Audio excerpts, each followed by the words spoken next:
Have you ever wondered what happens when deep-seated prejudice collides with absolute power? We tell ourselves that in today's world, a person is judged by their character, not their appearance. But for Bethany Wilson, a veteran flight attendant on a transatlantic flight, that belief was about to be shattered at 35,000 feet. She saw a black man in a simple tracksuit sitting in her most exclusive first-class seat and made a judgment. It was a judgment that would not only humiliate a passenger, but would trigger a chain of events so catastrophic it would threaten to bring down her entire career and expose the rot at the heart of a billion-dollar airline. What she did next was unforgivable. What happened to her was unforgettable. The air in John F. Kennedy International Airport's Terminal 4 hummed with a familiar, chaotic energy. It was a symphony of rolling suitcases, frantic gate announcements, and 1,000 overlapping conversations in a dozen languages. For most travelers, it was a stressful, unavoidable limbo. For Elijah Reynolds, it was a field study. Dressed in a simple, well-made but unbranded gray tracksuit and a pair of comfortable sneakers, he looked like a musician on tour or an athlete heading to a competition. Anything but the corporate titan he was. He carried no flashy briefcase, only a worn leather backpack slung over one shoulder. He wore a simple steel watch, its face elegantly understated. There was no gold, no diamonds, nothing to signal the immense power he had just inherited. As of 9:00 a.m., the previous day, Elijah Reynolds had become the new and largely secret Chief Executive Officer of Pinnacle Airways, a legacy airline gasping for breath under the weight of its own tarnished reputation and financial mismanagement. He wasn't scheduled to be announced to the public or even to most of the company for another week. This time was his own. It was a window to see his new company not from a polished boardroom in Chicago, but from the ground up. He wanted to feel the worn carpets, taste the stale coffee, and experience the customer service that review sites were eviscerating in real time. His first stop was the Pinnacle Skyview Lounge, a space advertised as an oasis of luxury for its most valued customers. The reality was a tired room with scuffed leather chairs and charging ports that didn't work. He watched the lounge attendant, a woman with a strained smile, handle a complaint from a businessman whose flight was delayed. Her responses were clipped, robotic, and devoid of empathy. She was following a script, not solving a problem. Elijah made a mental note. Empathy training isn't a line item.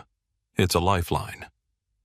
He left the lounge and wandered towards his gate, PA 2011 to London Heathrow. He deliberately walked past the economy check-in counters, watching the long, snaking lines. He saw a young mother wrestling with a toddler, a stroller, and 2 oversized bags.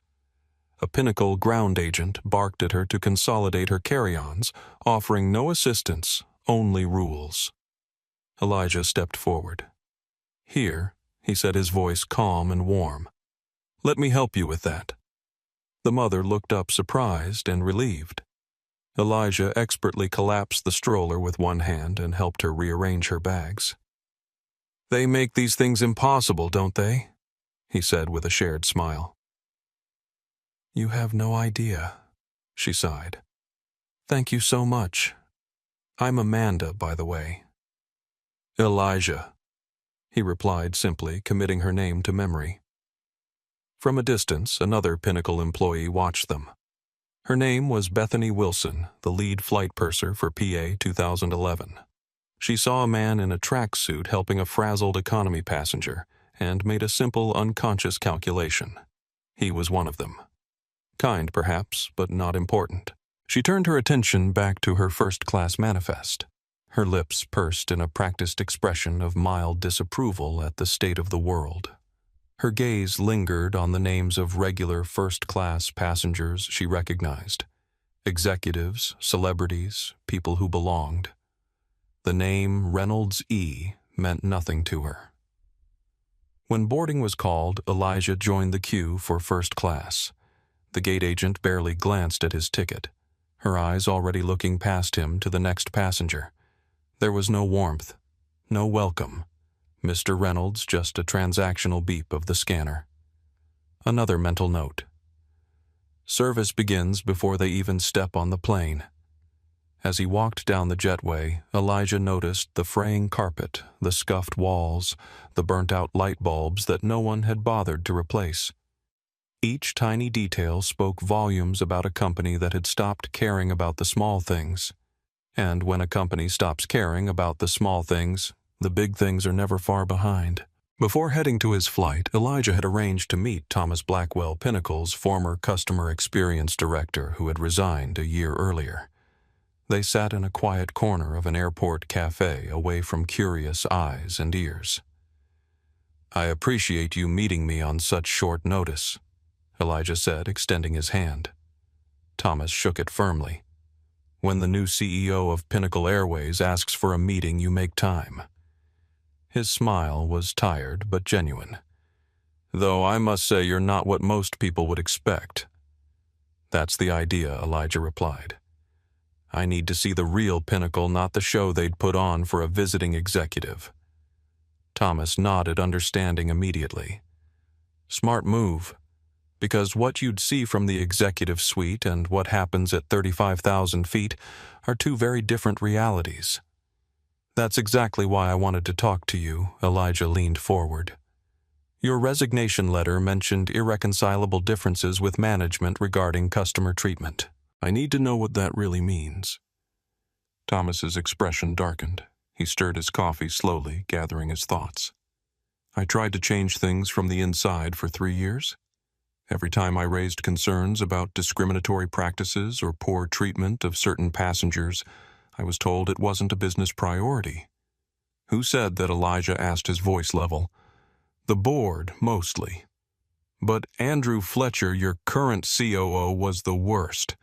He championed what they called customer profile management, a fancy way of saying some customers matter more than others based on how they look." Thomas's voice had an edge now. "There's an unwritten understanding about who belongs in first class and who doesn't, and who decides that it starts at the top, but it's enforced in the cabin. There are crew members who've built entire careers on what they call maintaining standards. Bethany Wilson is one of the worst offenders." Elijah made a note of the name. "She's working my flight today." Thomas winced. "Then you'll see exactly what I'm talking about. She's been promoted 6 times in 8 years because she upholds the Pinnacle image. That's code for keeping undesirable passengers in their place even when they've paid for premium service." Elijah absorbed this information, his face giving nothing away. "And the other crew members? Do they all follow her lead?" "Some do. Some don't. There's a young flight attendant named Isabella Rodriguez who's gotten written up twice for excessive attention to all passengers. Another code phrase. It means she treats everyone well regardless of what they look like or what they're wearing." "And Fletcher knows about all this?" Thomas laughed bitterly. "Fletcher encourages it. He believes first class should feel exclusive, and that means more than just better seats and food." As they wrapped up their conversation, Thomas gave Elijah one final warning. "Watch out for Andrew Fletcher. He'll smile to your face while undermining everything you try to change. He doesn't just know about these problems. He cultivates them." Elijah nodded, standing to leave. "Thank you, Thomas. This is exactly what I needed to know." "What are you going to do?" Thomas asked, hope flickering in his eyes for the first time. "I'm going to take a flight," Elijah said simply, "and let Bethany Wilson show me exactly what Pinnacle has become." Elijah stepped onto the aircraft, a Boeing 787 that was supposed to be the pride of Pinnacle's international fleet, and turned left into the first-class cabin. The cabin was designed to impress with polished chrome and seats like futuristic cocoons, but Elijah noticed the details: a faint stain on the carpet near his seat, a hairline crack in the plastic molding of the window, a loose thread on the headrest cover. It felt like a house with expensive furniture but a crumbling foundation.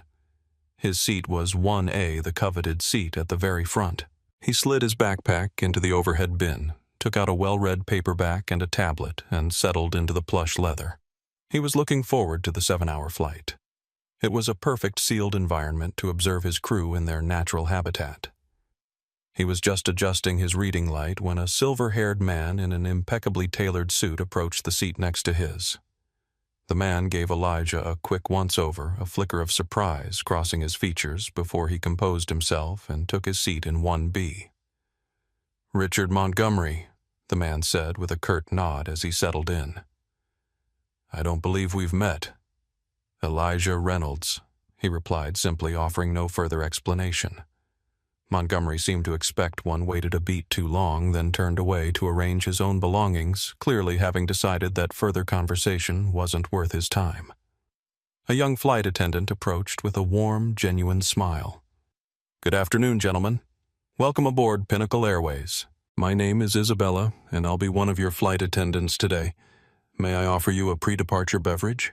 We have champagne, orange juice, or water." "Champagne, of course," Montgomery replied without looking up from his phone. "Krug, I assume? Not that domestic swill you served last month?" "Yes, sir.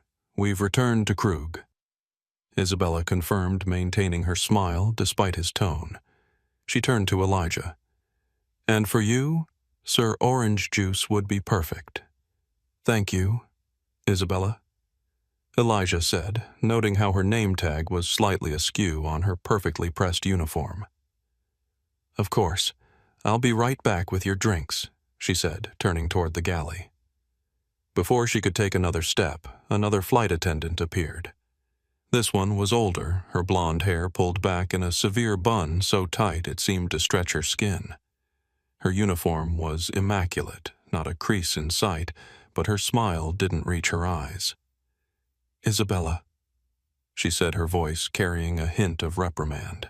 "I'll handle first class today. Please assist in business." Isabella's smile faltered for just a fraction of a second. "Of course, Bethany," she said before giving Elijah an apologetic glance and heading toward the back of the cabin.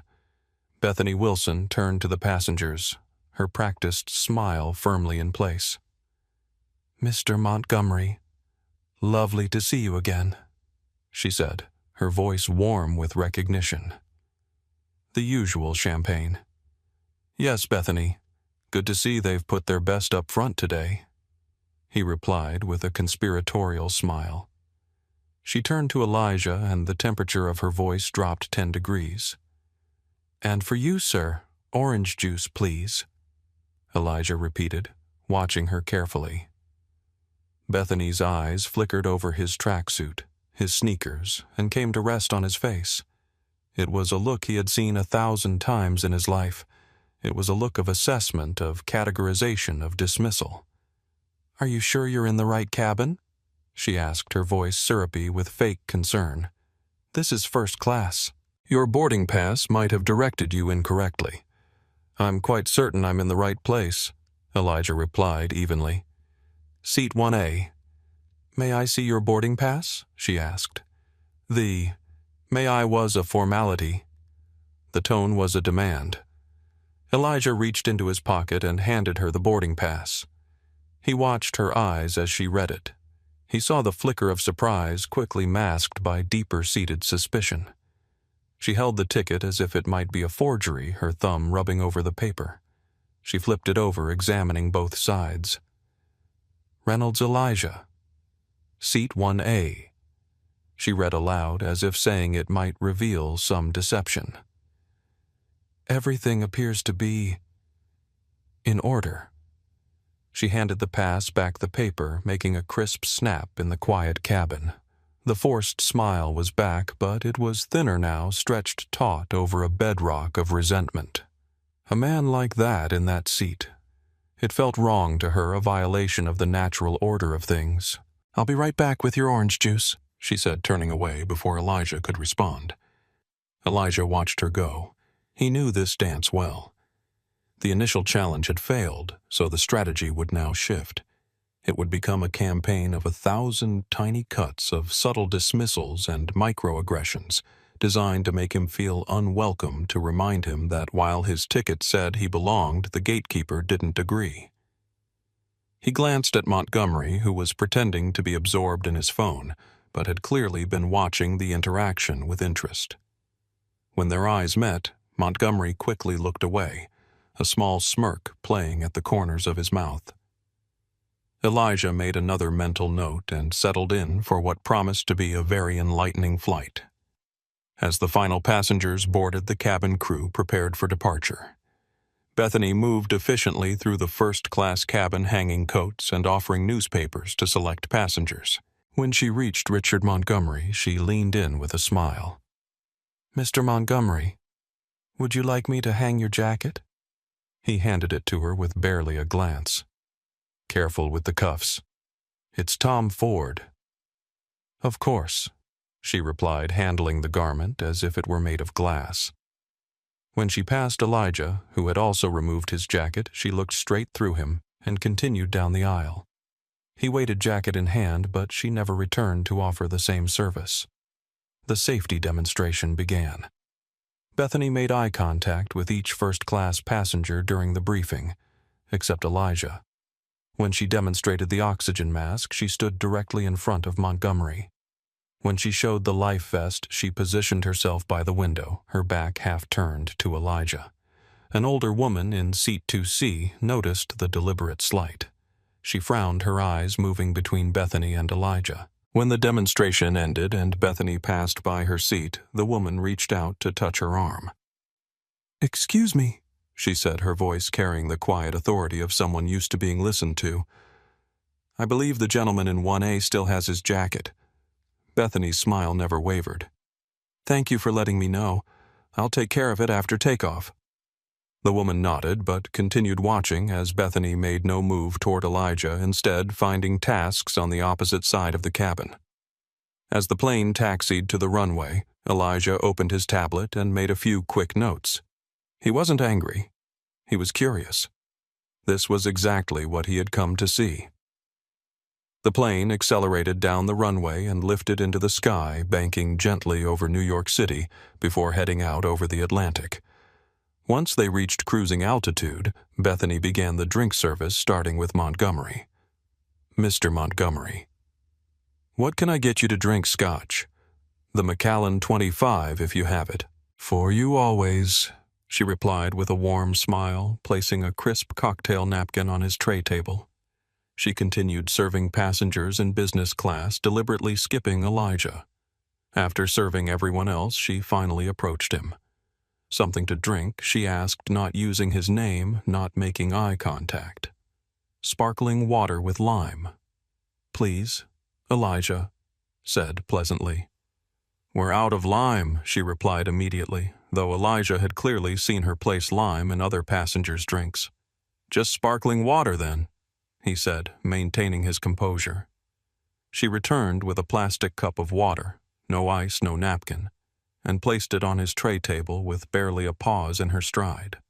The plastic cup stood in stark contrast to the crystal glasses she had provided to other first-class passengers.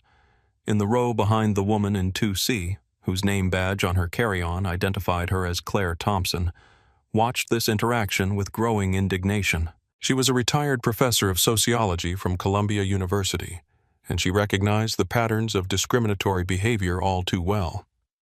Further back in the cabin, a man in his mid-30s with a journalist's keen eye was also watching the scene unfold. Michael Torres, travel writer for Global Journeys magazine, had been assigned to review Pinnacle's revamped first-class service. What he was witnessing wasn't part of the script, but it was certainly going into his notes. As meal service began, Bethany handed out menus to each passenger, explaining the chef-designed options with enthusiasm, to everyone except Elijah, whom she handed a menu without a word.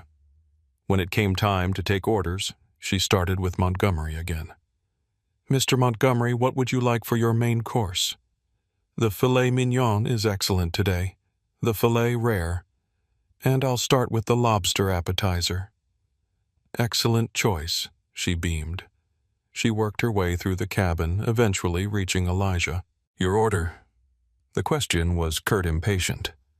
"I'd like the filet as well." "Medium rare with the lobster appetizer," Elijah said. Bethany's smile was tight. "I'm afraid we're out of the filet." "And the lobster." You can have the chicken or the pasta." From across the aisle, Montgomery smirked into his scotch. Behind them, Claire Thompson's eyebrows shot up in disbelief. "That's interesting," Elijah said calmly. "Since you just confirmed the filet for Mr. Montgomery after I placed my order." A flash of annoyance crossed Bethany's face. "The count must be off." "It happens," she said dismissively. "Chicken or pasta?" "I'll take the chicken then," Elijah replied, his voice still pleasant, but his eyes never leaving hers. As she walked away, Claire Thompson leaned forward. "Young man," she said quietly, "what just happened was completely unacceptable." Elijah turned in his seat.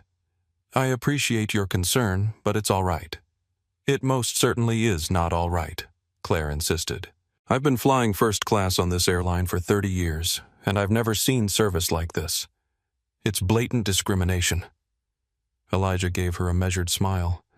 "Sometimes it's better to observe than to confront. At least initially." Claire sat back, puzzled by his calm reaction, but still visibly troubled by what she had witnessed. When the meals were served, Bethany delivered Montgomery's filet with a flourish.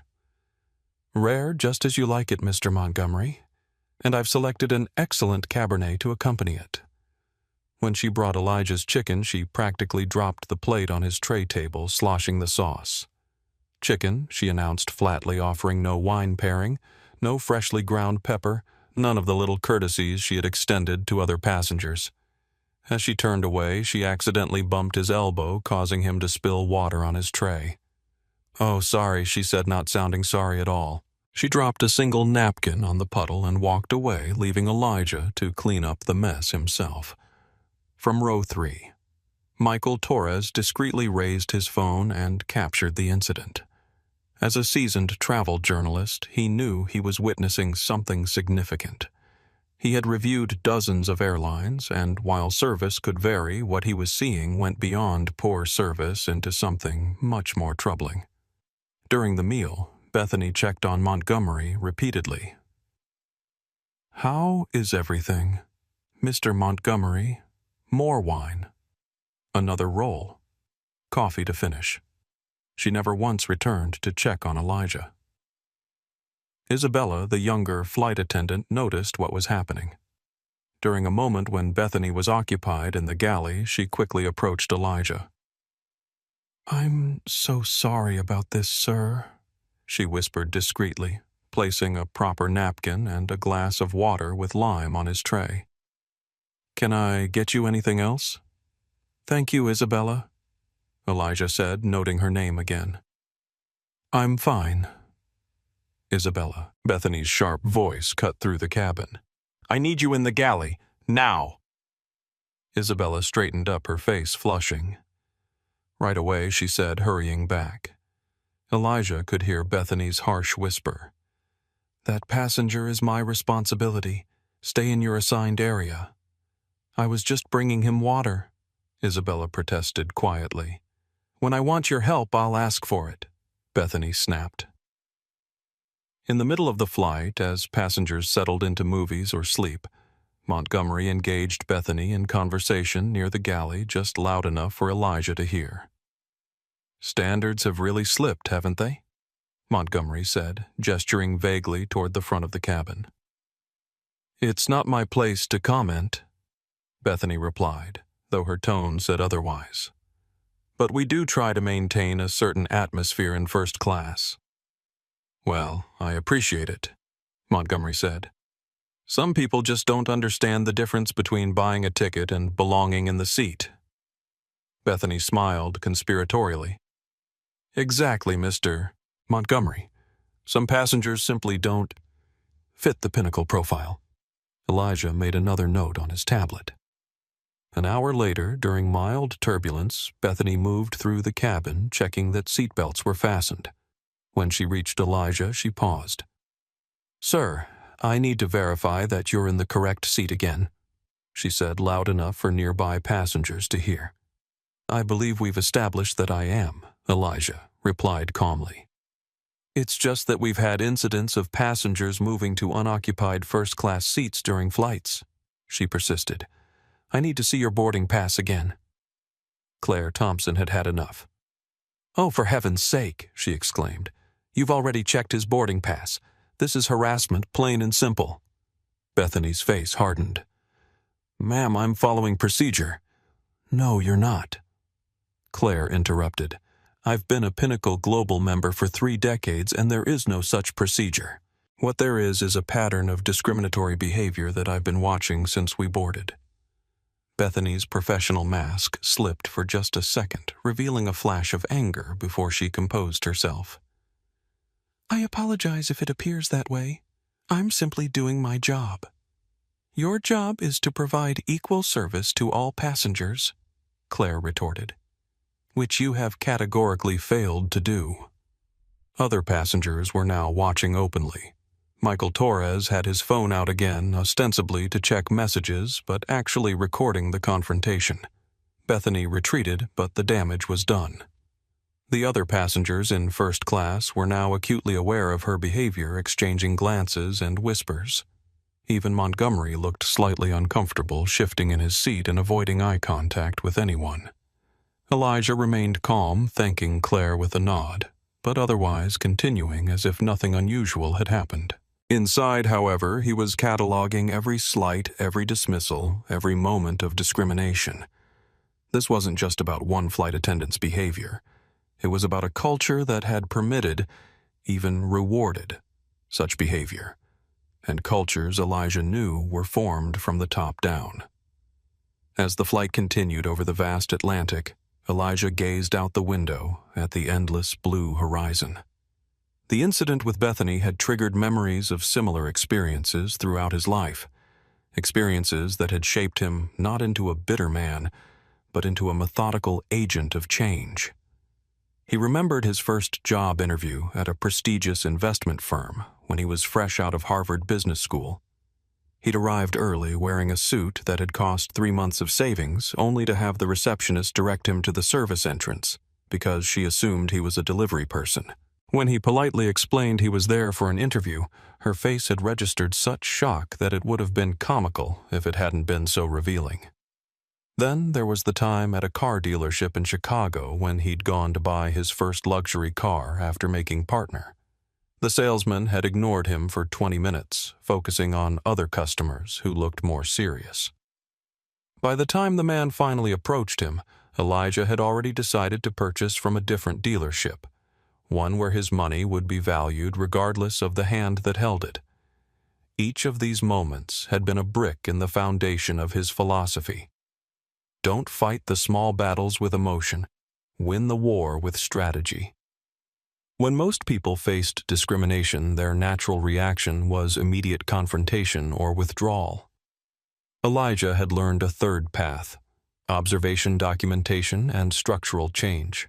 Individual racists could be fired, but unless the underlying culture changed, they would simply be replaced by others cut from the same cloth. That's why he had accepted the CEO position at Pinnacle Airways when the board had approached him. The airline industry was a microcosm of society's broader issues, and Pinnacle was in desperate need of transformation. Not just financial restructuring, but a complete reimagining of its values and culture. He made notes on his tablet: training issue versus culture issue. Bethany is a symptom, not the disease. Fletcher's influence. Reward systems skewed toward exclusivity over quality. In row 2, Claire Thompson was also deep in thought. Having spent her career studying social hierarchies and discrimination, she was troubled not just by Bethany's behavior, but by the entire ecosystem that enabled it. The quiet complicity of other crew members, the smug endorsement from passengers like Montgomery, the subtle enforcement of unwritten rules about who belonged and who didn't. She had spent decades documenting these patterns in academic papers that gathered dust in university libraries. Seeing it play out so blatantly renewed her conviction that academic observation wasn't enough. Change required action testimony and sometimes confrontation.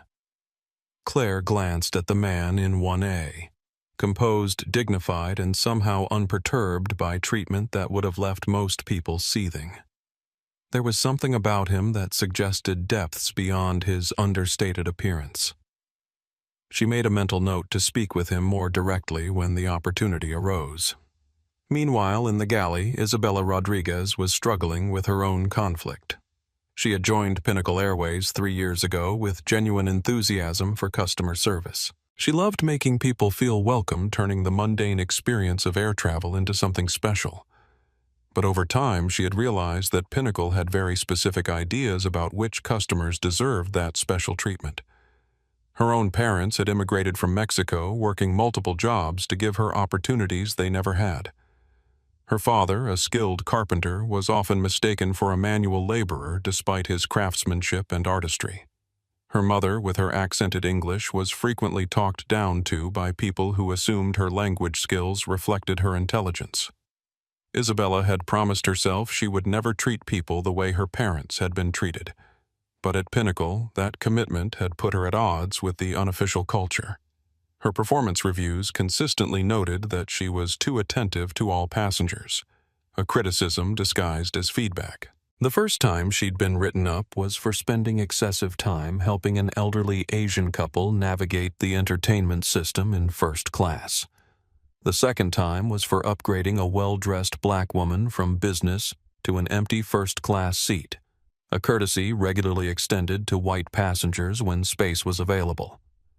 Both reprimands had come after flights where Bethany had been the purser. And both had been endorsed by Andrew Fletcher, who had added a note to her file about understanding the Pinnacle brand experience. Now watching Bethany's treatment of the passenger in 1A, Isabella felt the familiar knot of conflict in her stomach. She wanted to intervene more directly, but she also needed this job.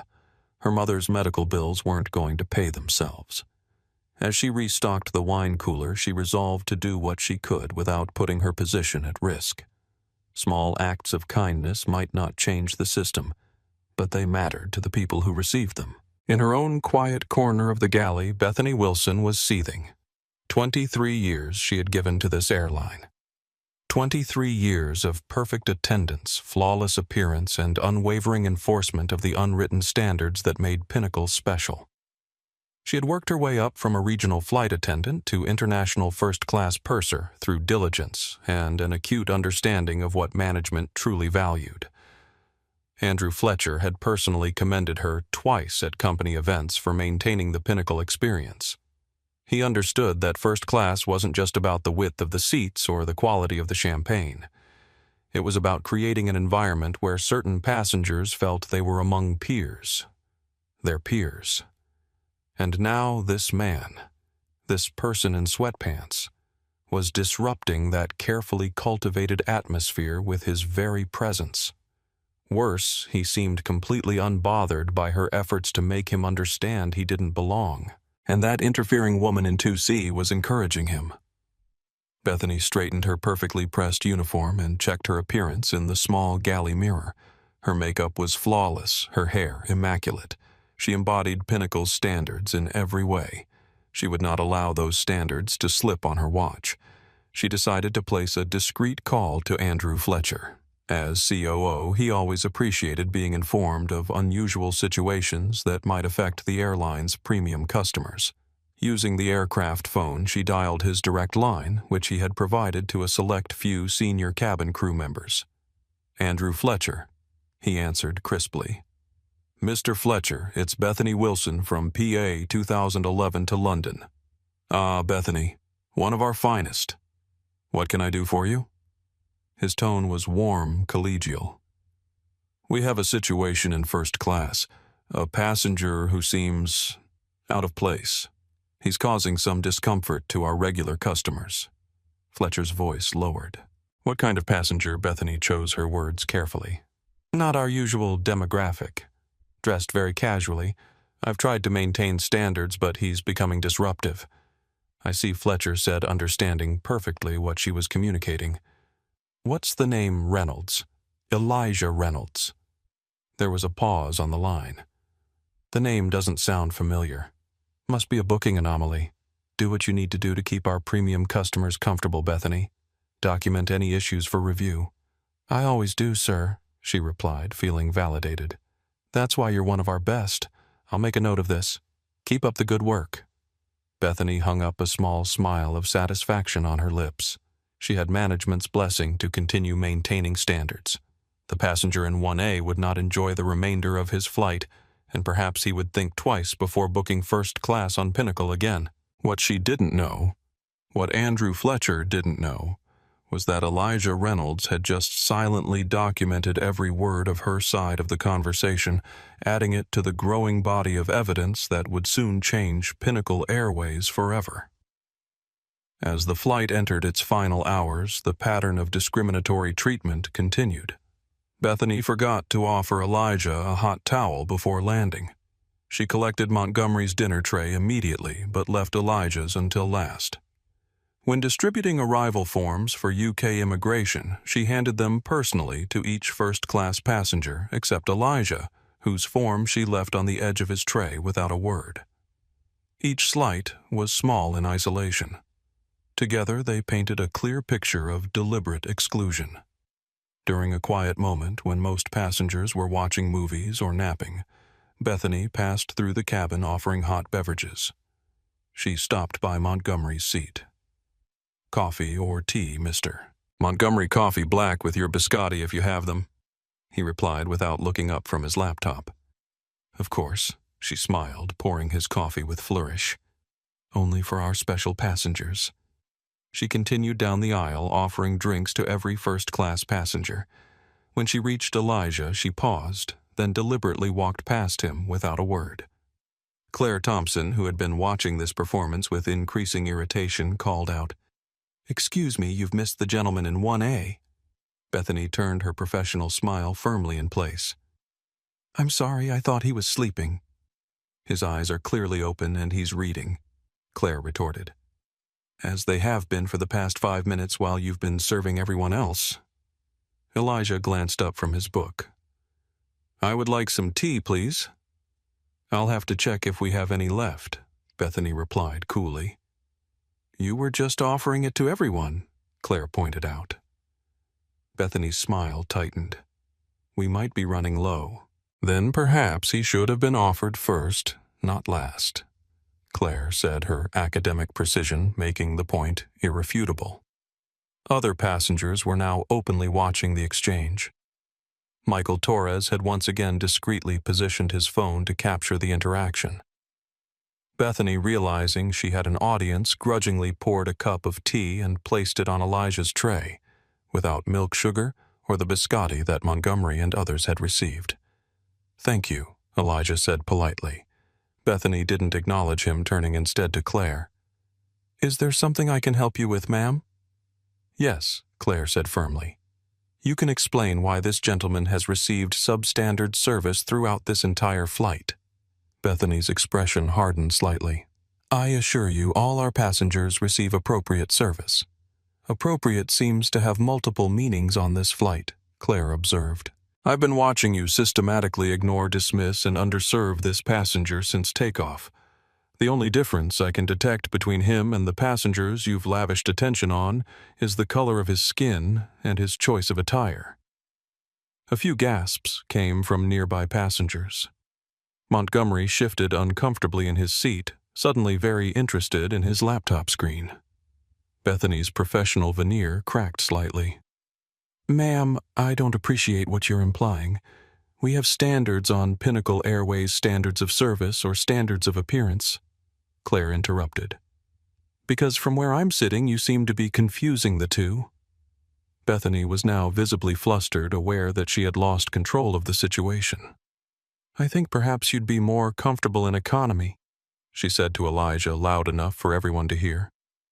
"I could find you a seat where you might fit in better." The cabin went silent. Even the ambient noise of the aircraft seemed to dim as passengers processed what they had just heard. Elijah looked directly at Bethany for a long moment. "No, thank you," he said finally, his voice calm but carrying a weight of authority that made Bethany take an involuntary step back. "I'm exactly where I belong." For the first time, a flicker of uncertainty crossed Bethany's face. Something in his tone and the steady confidence of his gaze made her wonder if she had miscalculated, but she quickly dismissed the thought. She knew her place in the pinnacle hierarchy, and it was secure. "As you wish," she said curtly before walking briskly back to the galley. Claire leaned forward. "Young man, I hope you're planning to file a formal complaint. What we've witnessed today goes beyond poor service. It's textbook discriminatory behavior." Elijah turned slightly in his seat. "Thank you for your concern, Ms. Thompson. Dr. Claire Thompson. I taught sociology at Columbia for 30 years with a focus on institutional discrimination. What's happening on this flight could be a case study." "I appreciate your perspective, Dr. Thompson," Elijah said thoughtfully. "And I assure you this won't go unaddressed." From row 3, Michael Torres spoke up. "I'm a travel journalist," he said, keeping his voice low. "I've documented several incidents during this flight. If you decide to take action, I'd be happy to provide my recordings." Elijah nodded appreciatively. "That could be very helpful, Mr. Torres." Michael Torres from Global Journeys magazine. Their conversation was interrupted when Bethany returned with landing cards for UK immigration. She handed one to Claire with exaggerated politeness, then dropped one on Elijah's tray without a word.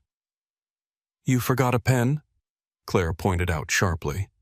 Bethany's smile was glacial. "We seem to be out of pens in first class. Perhaps you could borrow one from another passenger." As she walked away, Isabella appeared as if from nowhere, discreetly placing a pen on Elijah's tray with an apologetic smile before quickly returning to her station. Elijah watched this quiet act of courage, making yet another mental note. Then he turned his attention to his tablet, opened his email, and began to compose a message. The recipient was Andrew Fletcher, Pinnacle Airways' COO. The subject line read simply, "Urgent your presence required at Heathrow Gate 42. The message itself was brief and cryptic, "Mr. Fletcher, I require your immediate presence upon the arrival of PA 2011 from JFK. This matter concerns the core values and future of Pinnacle Airways. Confirmation of your attendance is expected. E. Reynolds." He hit send, then opened a new document where he meticulously listed every incident that had occurred since boarding, noting times, exact quotes, and the names of witnesses. It was a damning compilation not just of Bethany's actions, but of a culture that had clearly fostered and rewarded such behavior. As the plane began its descent into London, Heathrow, Elijah closed his tablet and looked out the window at the patchwork of green fields coming into view. 20 years of business experience had taught him that meaningful change rarely came from incremental adjustments. Sometimes you had to tear down the existing structure to build something better in its place. The pilot's voice came over the intercom. "Ladies and gentlemen, we're beginning our final approach into London Heathrow. Flight attendants, please prepare the cabin for landing." Bethany moved through first class, checking that seats were upright and tray tables stowed. When she reached Elijah, she barely glanced at him, as if he were an inanimate object rather than a passenger deserving of attention. "Prepare for landing," she said flatly before moving on to Montgomery, where her demeanor instantly transformed. "Mr. Montgomery, can I get you anything before we land? A final coffee, perhaps. And would you like me to have your car service reconfirmed?" "That would be appreciated, Bethany," Montgomery replied. "And do make sure they send the Mercedes, not one of those smaller cars." Of course, she assured him. "Only the best for our Pinnacle Global members." Elijah observed this exchange with interest, adding it to his mental dossier. Then he fastened his seatbelt and prepared for what would be for Bethany Wilson at least a very unexpected arrival. The aircraft touched down at London Heathrow with a gentle bump right on schedule. As it taxied toward the terminal, Bethany's voice came over the intercom. "Ladies and gentlemen, welcome to London Heathrow Airport. Local time is 7:30 a.m. and the temperature is a pleasant 18 degrees Celsius. We ask that you remain seated with your seatbelts fastened until the captain has turned off the seatbelt sign." The plane docked at Gate 42 and the familiar chime indicated that passengers could now unfasten their seatbelts. The typical rustle of movement filled the cabin as people reached for bags in overhead compartments and prepared to disembark. Bethany appeared at the front of the first-class cabin. "Ladies and gentlemen, we have a special announcement. Due to security protocols at Heathrow, we ask that all passengers remain seated for a few additional moments. We apologize for the inconvenience and appreciate your patience." Confused murmurs spread through the cabin. This was not standard procedure, and seasoned travelers like Montgomery knew it. "What's this about?" he asked Bethany as she passed his seat. "I'm not entirely sure, sir," she replied. "But I've been informed that a Pinnacle executive is boarding to address a situation." Montgomery glanced at Elijah, then back at Bethany, a crease of worry appearing between his brows. At the front of the aircraft, the door reopened. A tall man in his early 50s entered wearing an impeccably tailored suit with a Pinnacle Airways pin on his lapel. Andrew Fletcher, Chief Operating Officer, had received Elijah's cryptic email and decided it was worth investigating personally. His face was composed, but a hint of confusion showed in his eyes as he scanned the first-class cabin. Bethany hurried forward to greet him. "Mr. Fletcher." "What an unexpected pleasure," she said, lowering her voice. "Are you here about the situation I mentioned?" Fletcher gave her a distracted nod. "Yes, I received an urgent message. Where is this passenger?" Reynolds Bethany gestured toward Elijah. "Seat 1A, sir. He's been quite disruptive." Fletcher's eyes narrowed as he took in Elijah's casual attire. He approached with the practiced smile of a corporate executive used to smoothing over problems. "Mr. Reynolds, I'm Andrew Fletcher, COO of Pinnacle Airways. I understand there's been some concern about your flight experience today." Elijah looked up at Fletcher, his expression giving away nothing. "That's one way to put it. We at Pinnacle take customer satisfaction very seriously," Fletcher continued smoothly. "If there's been any misunderstanding or discomfort, I'd be happy to address it privately." "Oh, I don't think this should be handled privately," Elijah replied, rising slowly to his feet. "In fact, I think everyone here has a right to understand what's happening at Pinnacle Airways." Fletcher's smile faltered slightly. "Perhaps we could continue this conversation in the terminal." "No," Elijah said firmly. "Here is appropriate. After all, this aircraft has been the setting for a remarkable display of Pinnacle's true culture over the past 7 hours." Fletcher's professional mask was still in place, but confusion was growing in his eyes. This wasn't following the script of a typical customer complaint. "I'm sorry, Mr. Reynolds, but I'm not sure I understand. Let me clarify things for you." "Mr. Fletcher?" Elijah interrupted. He reached into his pocket and produced a business card which he handed to Fletcher. "My name is Elijah Reynolds, and as of 9:00 a.m. yesterday, I am the new Chief Executive Officer of Pinnacle Airways." The silence that followed was absolute. It was as if someone had suddenly extracted all the oxygen from the cabin. Fletcher's face drained of color as he stared at the card in his hand.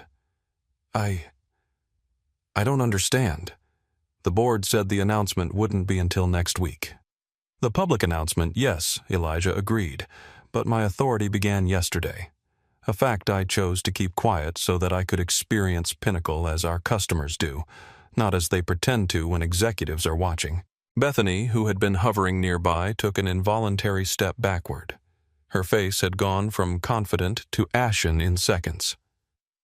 "Sir, I don't—" "Ms. Wilson." Elijah cut her off, his voice calm but carrying an unmistakable note of authority. "I have spent the last 7 hours documenting your discriminatory behavior toward me, behavior that I've come to understand is not an anomaly but a direct reflection of the culture that Pinnacle has cultivated." He turned back to Fletcher. "A culture that you, Mr. Fletcher, have apparently championed." Fletcher's professional demeanor was crumbling. "Mr. Reynolds, I can explain. You've already explained quite clearly in your phone conversation with Ms. Wilson during the flight," Elijah replied, "when you instructed her to do what she needed to do to make certain passengers comfortable at the expense of others."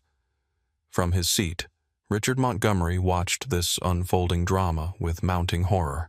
The man he had been subtly mocking throughout the flight, the man he had dismissed as not belonging, was actually his airline's new CEO. Elijah addressed the entire cabin now.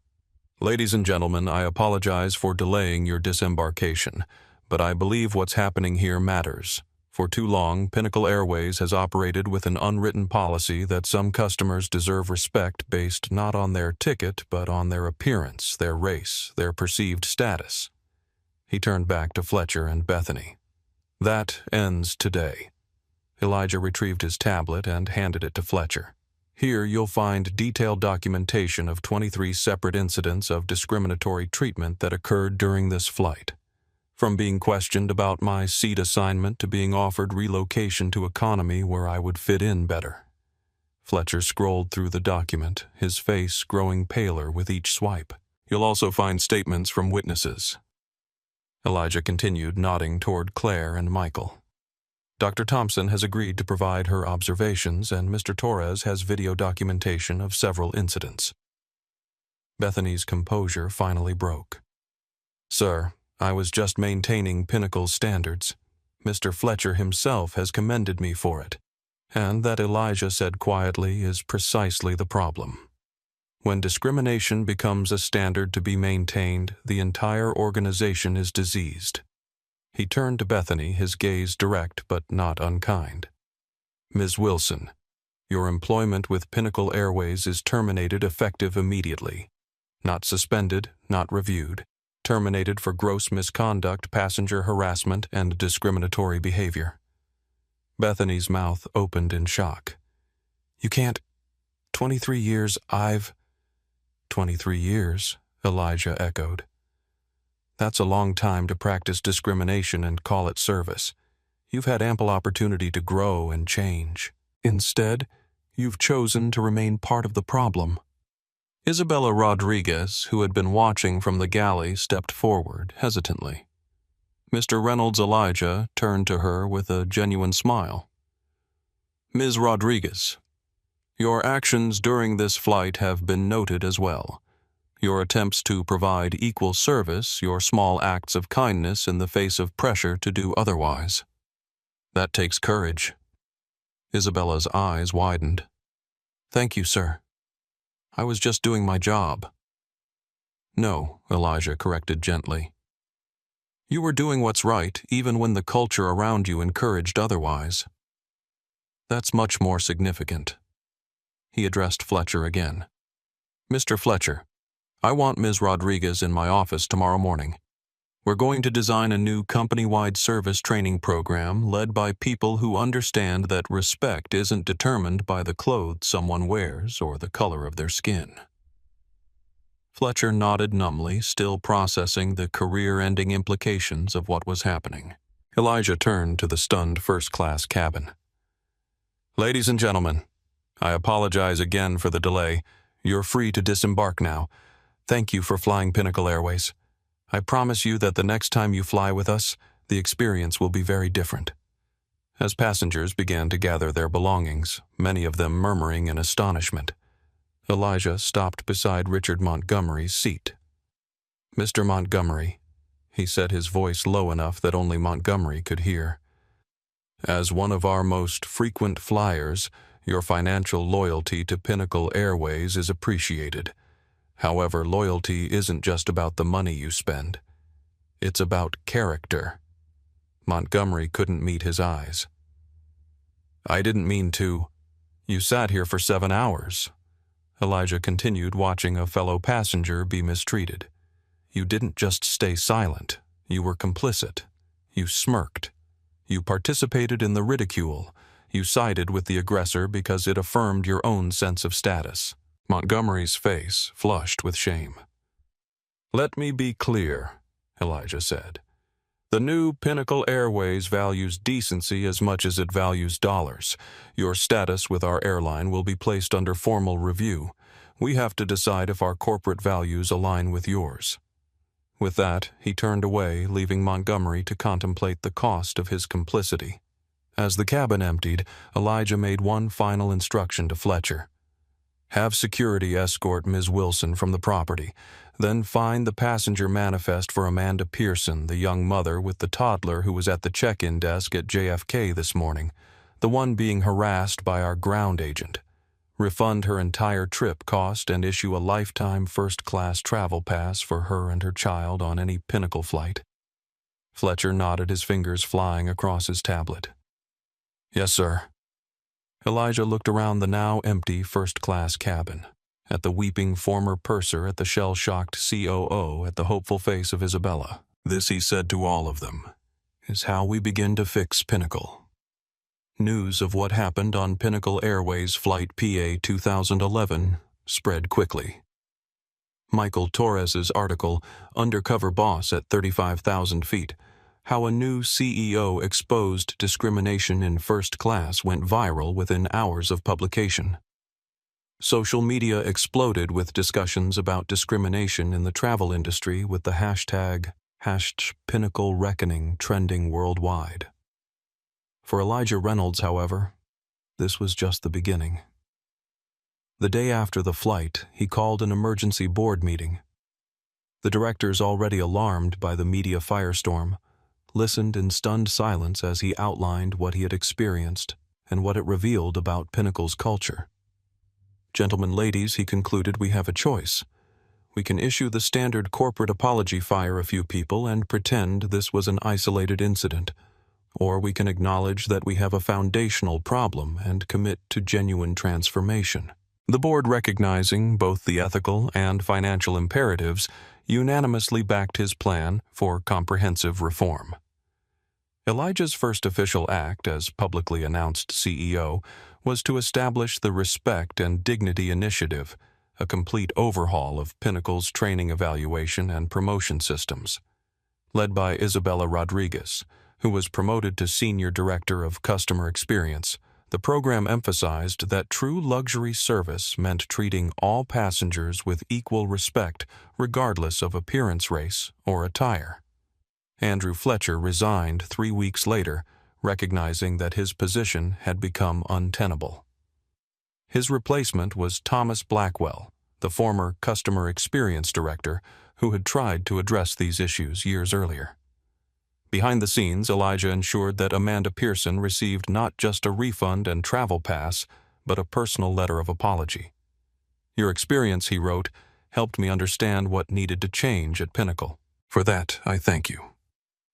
Claire Thompson was invited to consult on the development of anti-discrimination protocols for the airline, bringing her academic expertise into practical application. Michael Torres was granted unprecedented access to document the transformation process for a follow-up series of articles. As for Bethany Wilson, her termination became a case study in Pinnacle's new training program, not to humiliate her personally, but to ensure that her behavior pattern would not be replicated by others. 6 months after that fateful flight, Pinnacle Airways was featured on the cover of Businessweek as the airline that transformed itself. Passenger satisfaction scores had risen dramatically, employee turnover had decreased by 30%, and bookings had increased across all cabin classes. The true test came when Elijah took another unannounced flight, once again dressed casually and without fanfare. This time, the service he received was indistinguishable from that given to other first-class passengers. Not because he was recognized, he wasn't, but because Pinnacle had begun to truly change from within. As he disembarked, he overheard a flight attendant say to a colleague, "Remember when that CEO flew undercover and fired that purser who was discriminating? Changed everything around here." The other nodded. "For the better. I actually enjoy coming to work now." Elijah smiled to himself as he walked through the terminal. Real change wasn't about grand gestures or public statements. It was about creating systems where doing the right thing became the norm rather than the exception. And it all began with a single flight, a first-class seat, and the courage to see things as they really were. Have you ever witnessed discrimination that backfired when someone revealed their true identity or position? Share your story in the comments. And if this video resonated with you, hit that like button and subscribe to our channel for more stories of justice and transformation. Don't forget to share this video with someone who might need this reminder that change is possible when brave people stand up for what's right. Turn on notifications so you never miss our next upload, because every week we bring you true stories that will inspire, shock, and move you.